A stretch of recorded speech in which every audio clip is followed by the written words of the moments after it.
introduce someone I think is a friend and our fearless leader, Governor Tony Evers.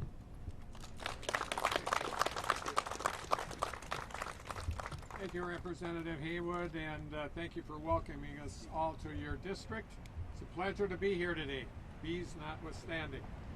Anyway, I also want to thank State Senator LaTonya Johnson, Milwaukee County Executive David Crowley, MCTS Managing Director Dan Boehm, Director Donna Martin Brown, and the members of the County Board and many other elected and community officials who are here today. Folks, I don't have to tell you that this past 18 months have challenged our states and our communities far more than we ever could have imagined. But Wisconsin's resilient and Milwaukee is resilient. As we work to get shots in arms, get workers back to work and students back in our schools and our local businesses back on their feet, I'm glad to say today that Wisconsin is bouncing back. Our economy continues to see major rebounds, and our unemployment levels are about one of the lowest in the nation and near back to pre-pandemic levels. And we continue to get shots in arms every day. But I've said it before, we just don't want to recover. We want to make sure that we're building the sort of future we want for ourselves, our kids, and for each other. You know, like the Bucks, not just coming back from being down, we're coming back better and better. Besides, here in the city of Milwaukee, we have to make sure that we continue to have championship caliber city for championship caliber teams. To do that, we have to invest in the sort of long-term investments that will help every family, every worker, every community recover, especially those who have been hardest hit during the pandemic.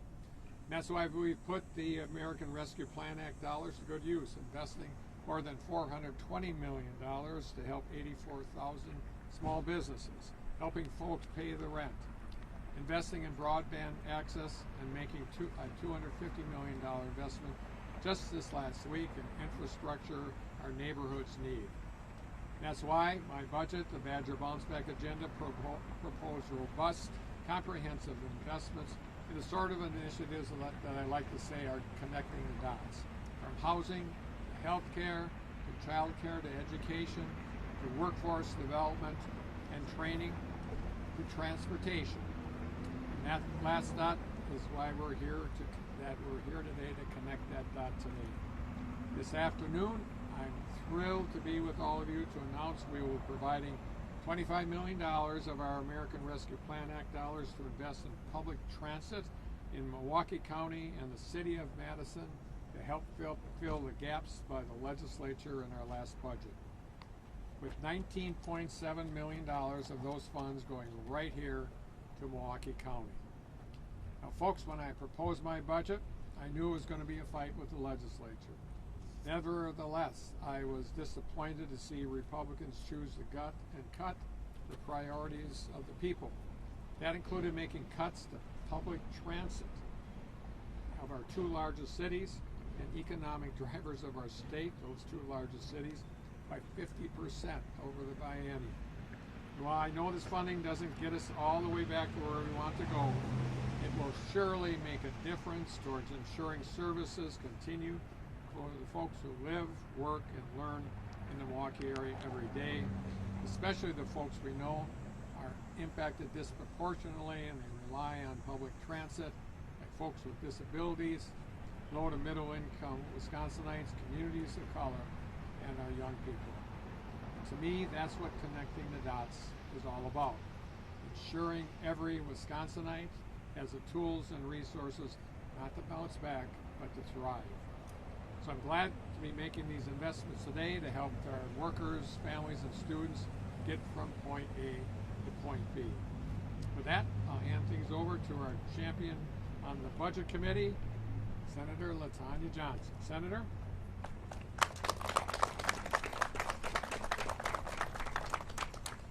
Thank you for coming out today to such a hot and beautiful day. I had no idea that the bees were so friendly over here.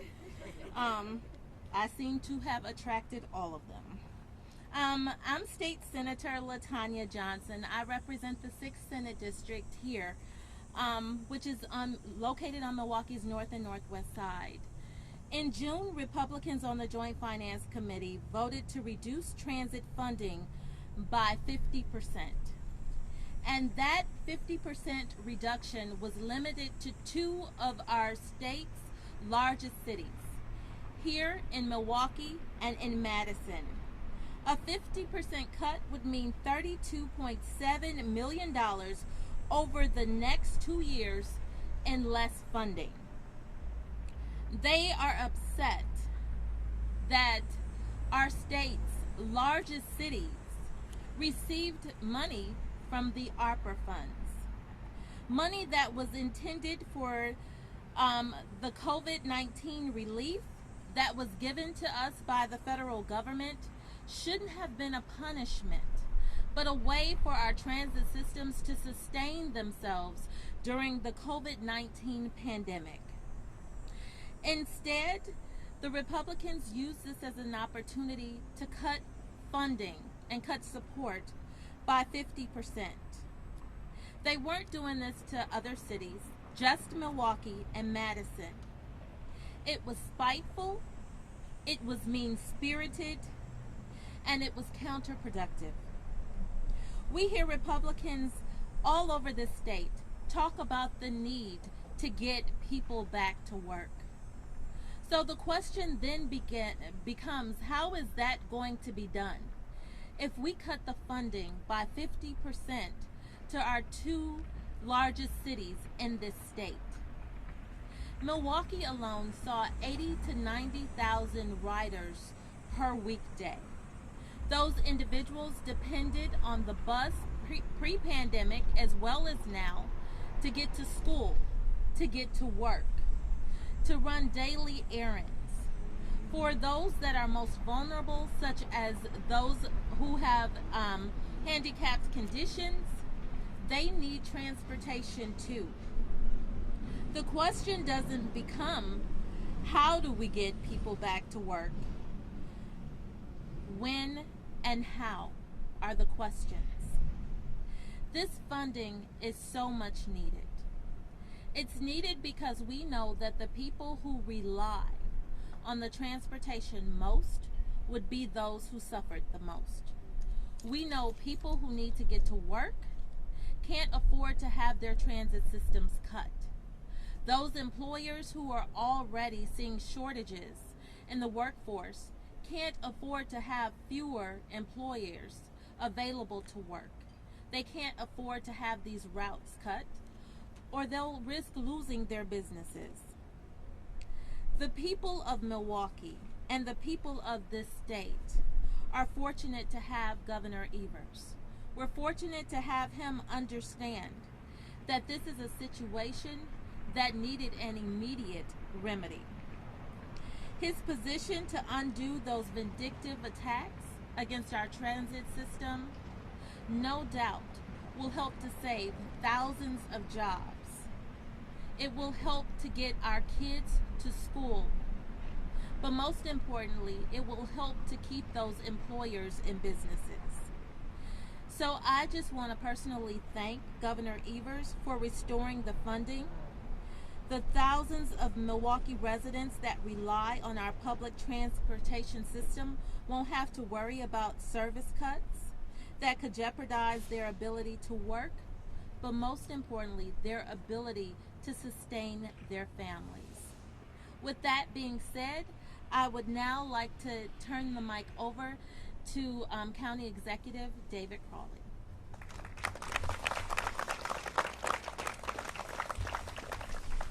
Thank you so much, Senator Johnson. And Senator Johnson and Governor, the reason why you see all these bees is because it's a sweet day for MCTS. I want to say thank you to those two, as well as Representative Haywood, County Supervisor Priscilla Cox-Jones for joining us, Administrator Bain, as well as Director Brown Martin for joining us.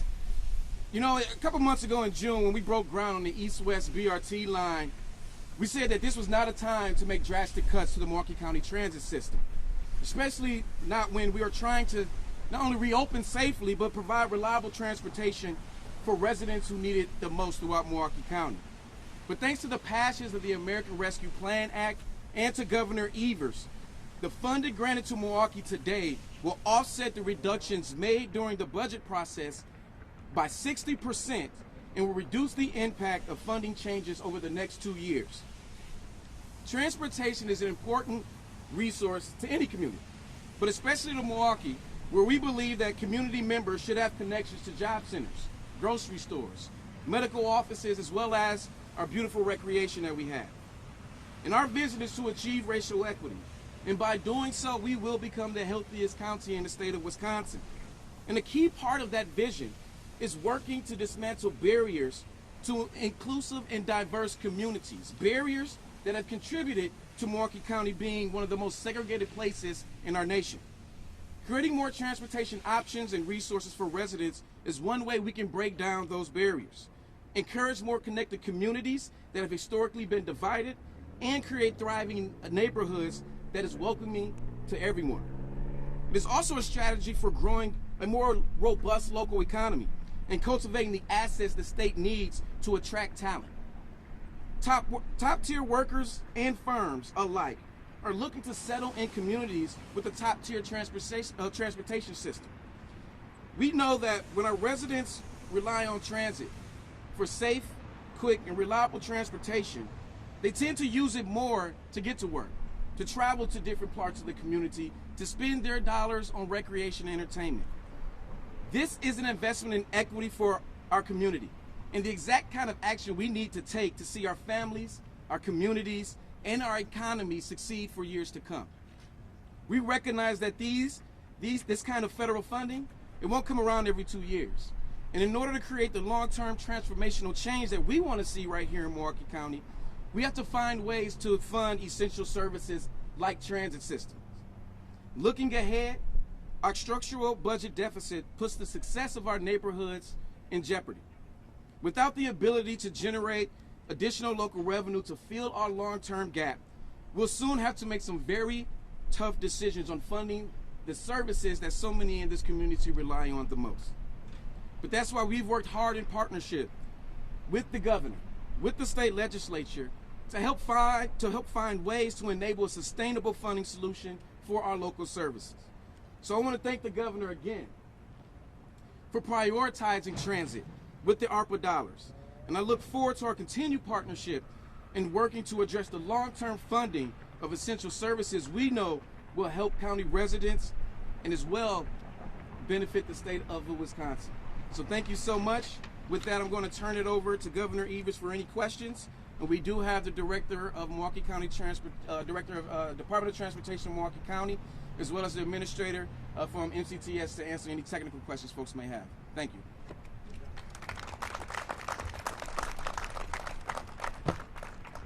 Any questions? Governor Evers, why not make up the entire amount that was cut for Milwaukee and Dane County Transit? Why go to $25 million? Well, we have lots of people and lots of organizations that are connecting with us every single day and wanting the same, using some of the same pot of money. And so it's just an area where we knew we were going to do this. We did as much as we could, but the line is very, very long. We're trying to do the best we can to get money out the door in really appropriate places. So it was not that we would like to fund it fully. It's just that there's a lot of competing interests out there. But I'll just say something that to kind of riff off something that the county executive talked about. We do need to, I mean, as long as there seemingly is this bias against some of our largest cities, we need to find ways to make sure that they continue to thrive and be economic drivers in the state. And whatever I can do, and I have in the past, we're looking forward in the future to find ways to have some local tax of some sort, sales tax or otherwise, to make sure that these services continue. Governor, today an Assembly committee voted to authorize up to $680,000 for election investigations by Speaker Voss. What comes of this? What comes of this is wasted time and money. It became clear to me when I saw the picture of Speaker Voss and Donald Trump on the airplane that the Kool-Aid had been fully drunk, and we're going to be spending money relitigating the last election. and trying to make it more difficult for people to vote in the state. Very disappointed, but not surprised. Question for MCTS. Can you talk a little bit about how we can expect this money to be used and what it means for the average person taking your bus? Well, in Congress's wisdom, they provided a lot of funding to transit systems across the country, and that funding is sufficient to help us through many years of COVID. Nobody knows how long the impacts are going to last. So we're going to use every one of those dollars to continue to support any shortages in farebox revenue while we wait for and watch and see ridership return to the system.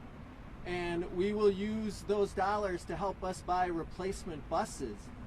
It's been over 10 years since the American Recovery and Reinvestment Act helped Milwaukee County buy 90 buses in 1 year. The federal government helped then, and it's helping now as we see a need to replace those buses as they have over 500,000 miles on them and have been driven for over 12 years. So the dollars made available from Congress and generously made available from the governor will help us to continue to provide that safe, reliable transit service for Milwaukee County. Well, and speak a little bit too about that bias in terms of allocating money to big cities, big counties like Milwaukee. We've heard people talk about it for a long time. They feel like they aren't getting the state support that they're paying into. Do you feel that this is something you'd like to see more of? I'm not sure I understand the question. You made it sound like it was a bias towards cities? Well, as the governor has said, we've heard people say that they often contribute to the state financially. Being Milwaukee County, the biggest county in the state, they often feel like the money given back sometimes doesn't reflect what they're putting into it. Do you feel like this is a good step in that direction? Oh, this is definitely a good step in that direction, and I think the state's own Legislative Reference Bureau will show the statistics on the hundreds of thousands of dollars and millions of dollars that leave Milwaukee and likely also Dane County, flow to other parts of the state as those choices are made by the legislature in budgeting. So for some of those dollars to return to where they're needed, to move people to jobs and education and healthcare is very valuable to our community. In its simplest form, do you anticipate this going into the general account, or is this set aside and then earmarked as special projects or special needs come about? So the transit dollars that Congress provided, and these dollars stay with transit, and they're used to address the needs of transit. County Executive Crowley, could you speak to your budget and how this money changes your calculation in terms of the transit system? Well, it reduces the impact, 60% impact, and we're still going through the budget deliberations, but I think this is huge for us. Again, thank you to the governor, thank you to the Biden administration for what they've been doing to help us recover from this pandemic. But at the end of the day, when it comes down to the Milwaukee County budget, we need a long-term fiscal solution. And so this is one of the reasons why, you hear me talking about it all the time, the local option sales tax. If we want to put Milwaukee County in the best position and our residents, we need a local option sales tax so we can continue to make those investments. These dollars do help for the next 2 years, but we are again seeing a fiscal cliff in the next 6 years where we won't have enough local dollars to invest in local priorities. And our local priorities are things like this, our Milwaukee County transit system. And so it does help reduce the impact for the next 2 years, but we still need a long-term solution to make sure that this transit system continues to be viable. Last question.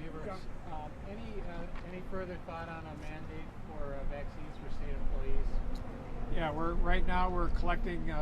We ask state employees to enter their vaccine status into our personnel system, and once we have that issue resolved, we can figure out how many people have not been vaccinated and determine whether it be a mandate or testing every week for those that aren't. But so once we get that done, which should be within a week at the latest, we'll have an announcement on that. Governor, real quick on schools, a lot of districts are headed back to school this week. Where is your concern level at in terms of just a plethora of different types of mask mandates and regulations in each individual district? Well, I applaud those districts that are following the science, and the science is pretty clear on that. When the virus is active, we need to mitigate. and one of those mitigation pieces is wearing a mask.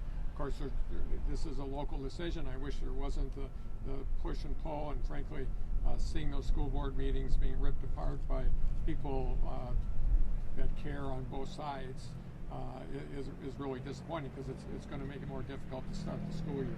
But at the end of the day, I think the vast majority of students in the state of Wisconsin will be required to do. I mean, all the urban areas are doing it in the state, or almost all of them. But we need to follow the science, and that's what we're asking the school districts to do. Where's your concern level at? I think it's going to be a good start to the school year, as long as we can keep the politics out of it. If we have if it's all about people yelling at each other, that transmits the kids real easily, and that's going to make it more difficult. So people need to settle down, do what they can, let their boards of education do their job, and get school going. Thanks, everyone.